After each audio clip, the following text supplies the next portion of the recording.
I had to dream in monochrome. Life that they spun. Heaven calling me home. Now, check this out. This is gonna get deep. It might get heavy. I don't know, depending, right?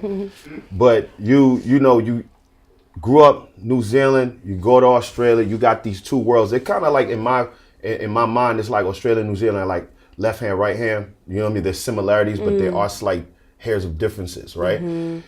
I just got put onto this tall poppy syndrome. When I heard what that was, it hurt my soul. It just bothered me. Yeah. Right? Yeah, it's rough. So I'm pretty sure that a lot of the folks in the digital world here, they have no idea what that is unless they're from there. Right?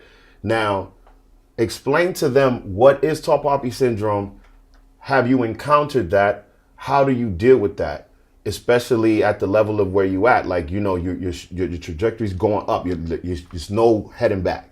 So are you facing these treatments from the tall poppy syndrome now, from your hometown or Australia?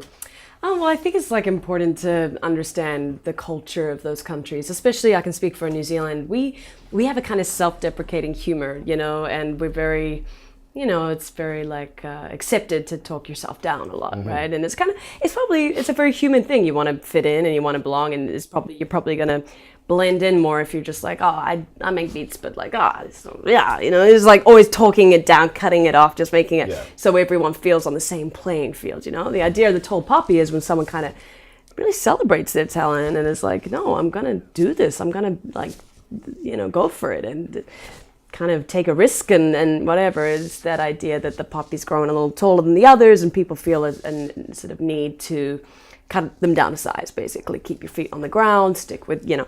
And yeah, it's tricky because that can obviously really kill confidence in kids, right? And myself, I mean, I do remember being like kind of embarrassed to talk a lot about having success in music at school, you know? Like I remember they wanted me to like play a song on my guitar in front of the school, and I remember being like, I don't want to, you know, I want to just, you want to keep your head down a little bit, because if you pop out, then there's a chance that people will be like, oh, okay, so you think, you know, and that's tricky. I think I will say that coming to America, I was really encouraged by the way that people celebrate their gifts here, and they celebrate the idea of putting people on a pedestal and letting them be unique, and kind of, I found that quite refreshing actually, because it let me have a permission to kind of be like, yeah, you know what, I'm a songwriter and I'm a producer and this is what I do, and kind of take that autonomy. And I find when I go back to New Zealand, I'm still, you know, I'm always making it sound a little like not as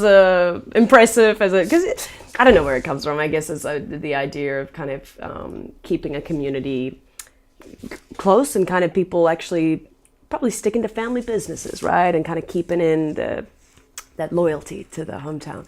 But New Zealand is my home, and they have been very supportive of my career, and I can't say that, you know what I mean? When I go back, I feel the love so strong.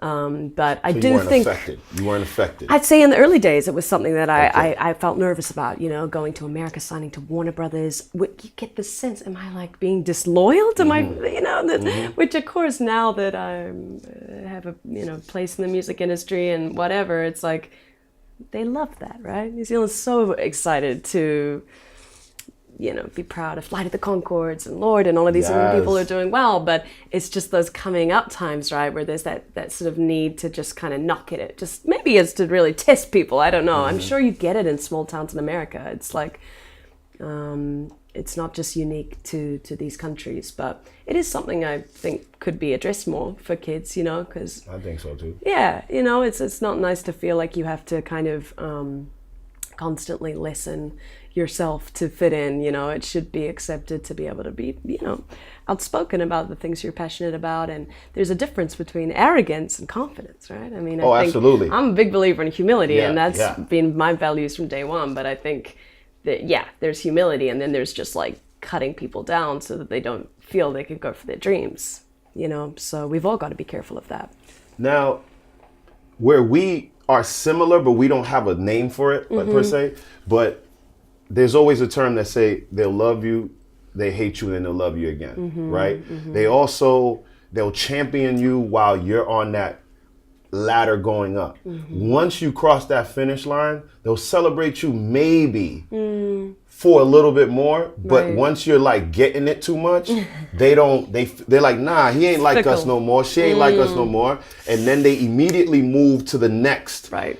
one on the conveyor belt, like, you know what I'm saying? Yeah. And that's how we have our version of it. Yeah, you're right You know about what I'm that. saying? Yeah, the way And- the industry works is definitely Yes. like what's popping right now. Let's keep, and I guess like maybe that's kind of shaped a lot of my values as an artist as well, because I always knew that I wanted to be an artist that had like a big discography, right? Like make records that could actually last and sort of be played generations to come.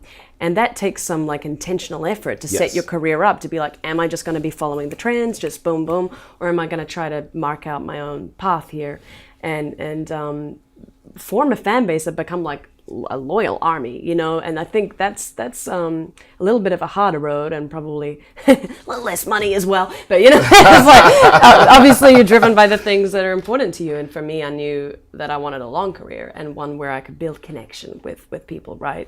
That would be over a long period of time. Remember that word. Yeah. Remember that word, connection, because we're going to touch on that later. Keep Yeah. going. Nice. Keep going. It's a very important thing to me. So